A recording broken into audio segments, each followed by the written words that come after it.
Hello everyone, आज हम पढ़ेंगे theory of utilitarianism. Utilitarianism is based on the principle of maximising happiness and minimising suffering. इसके दो main proponents थे और दोनों ही इंग्लिश फिलोसोफर्स थे. फर्स्ट इज जेरेमी बेंथम, जिनने इस थ्योरी की नींव रखी थी और इसलिए उन्हें फाउंडर ऑफ क्लासिकल यूटिलिटेरियनिज्म बोला जाता है. Second is J.S. मिल, जिनने इस थ्योरी में कुछ मॉडिफिकेशंस किए थे. अब हम जेरेमी बेंथम के आइडियाज डिस्कस करेंगे. First is consequentialist aspect. यहाँ पे मॉरल वर्थ किसी भी एक्शन की उसके कॉन्सिक्वेंसेस के बेसिस पे डिटरमाइन होती है. मतलब अगर कोई भी एक्शन आप कर रहे हो और उससे आउटकम अच्छा हो, कॉन्सिक्वेंस अच्छा हो, तो वो बेंथम के हिसाब से जस्टिफिएबल है. For example lying. अगर झूठ बोल के आपका भला हो रहा हो तो वो सही होगा, भले ही आपका तरीका गलत है.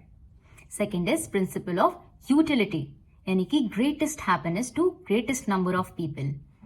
थर्ड इज उन्हें हेडोनिस्टिक कैलकुलस दिया था, जिसमें उन्हें हैप्पीनेस को कुछ 7 वेरिएबल्स के थ्रू मेजर किया था, जैसे कि intensity, duration, certainty etcetera. So there are 2 main criticisms of Bentham's theory. First is कि वो मेजॉरिटेरियनिज्म को सपोर्ट करती है और माइनॉरिटी इंटरेस्ट सब्जुगेट करती है. क्यों? क्योंकि उसमें बोला है greatest happiness to greatest number of people. फिर उन्हें हैप्पीनेस को क्वांटिफाई किया है, जिस वजह से उनकी फिलॉसफी को पिग फिलॉसफी भी बोला गया है, जहां पे ह्यूमन बींग्स को merely as creature of appetite की तरह ट्रीट किया है. तो J.S. मिल ने उसमें कुछ इंपॉर्टेंट रिविजन्स किए. उनने हैप्पीनेस को 2 टाइप्स में डिवाइड किया. फर्स्ट इज लोअर प्लेजर, यानी कि pleasure of body. It involves satisfaction of sense organs. Second is higher pleasure, यानी कि प्लेजर ऑफ माइंड.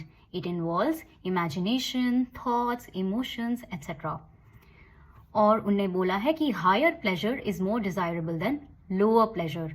उनके हिसाब से सबको इनफ एक्सपोजर मिलना चाहिए हायर प्लेजर का, and that is why he advocated for universalization of education. Now let's understand the relevance of this theory. अगर आप डेमोक्रेसी को एज अ पॉलिटिकल सिस्टम देखें तो it supports majority.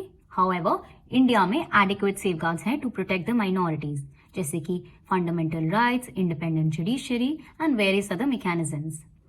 Slavery America में क्यों प्रेवलेंट थी? Because it was benefiting the majority and which was the main cause of American civil war.